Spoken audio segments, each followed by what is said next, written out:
I'm Executive Director Kevin Robertson, and this is the KDA Video Minute for Friday, February 10th.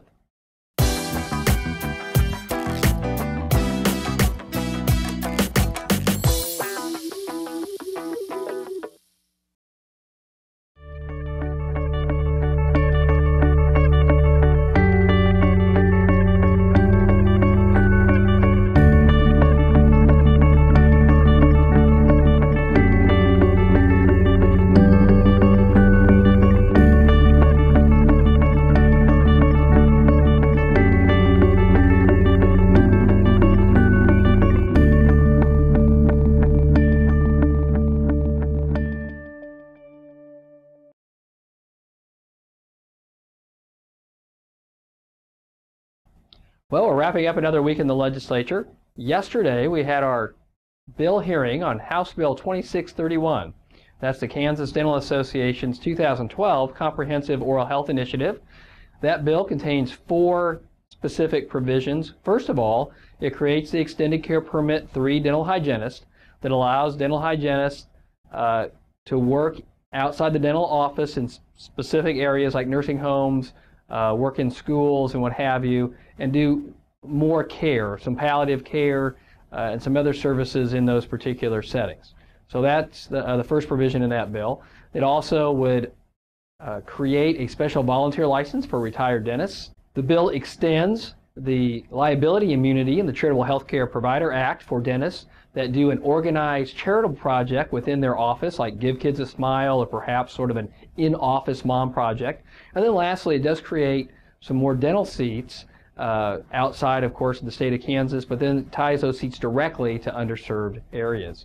Doctors Hale, Sherwood, Roos, and Hamill all came into town yesterday to testify in support of that bill, and I appreciate their commitment to mark out their schedule and really to cancel all their patients yesterday in order to be here to testify on behalf of the KDA on that particular bill. We expect Brenda Landwehr, the chairman of the House Committee on Health and Human Services, to work that bill, have debate, and perhaps pass that bill out of committee, or at least vote on that bill next week to see if we can get it on the House floor. Also yesterday afternoon was the subcommittee hearing in the Senate on the funding for the Donated Dental Services Program. Remember that about 2.5 years ago, the Kansas Health Policy Authority actually cut the funding when the state was in sort of dire straits. The governor has restored the funding for administrative support to hire the program coordinator and also any dental labs fees that might be associated with donated dental services in the amount of $70,000. So the hearing on that in the subcommittee was today, and we have certainly have hopes that that bill or the funding for donated dental services will work its way through the legislature and ultimately be approved for fiscal year 2013. We are less than a week away from KMOM 2012, Kansas City. February 17th and 18th, next Friday and Saturday, will be at 65th and State Avenue in Kansas City, Kansas, at what is now the satellite facility of Kansas City, Kansas Community College. They have donated that facility, and we appreciate Kansas City, Kansas Community College and what they've done as far as hosting us in their new facility. Thank you for the time commitment that you have made to be there. I look forward to seeing many of you there in Kansas City.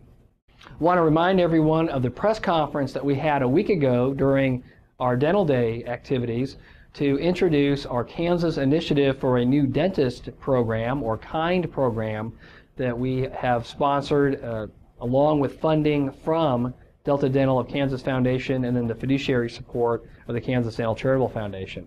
That program is put in place to encourage and provide incentives to dentists to locate in the 4 dental deserts out in western Kansas that have been identified by the Kansas Department of Health and Environment's Bureau of Oral Health. The Delta Dental of Kansas Foundation has pledged up to $150,000 a year for the next 3 years for monies to be used for loan forgiveness or practice expenses associated with starting up in practice in those areas. If you have any interest at all in that particular program, perhaps you're a dentist that would like to move out to that area, or you're a dental student who's looking to practice in that area, I encourage you to go to the website that's associated with that. It's kindgrants.org, or you can go to the Kansas Dental Association website, ksdental.org, and click on the link to go to more information. Please go ahead and fill out an application. Those applications will be due May 15th, and then the Oversight Committee will look at those and make a selection as to who the grant recipients will be. Thank you. Hope you had a good week, and we'll see you at KMOM.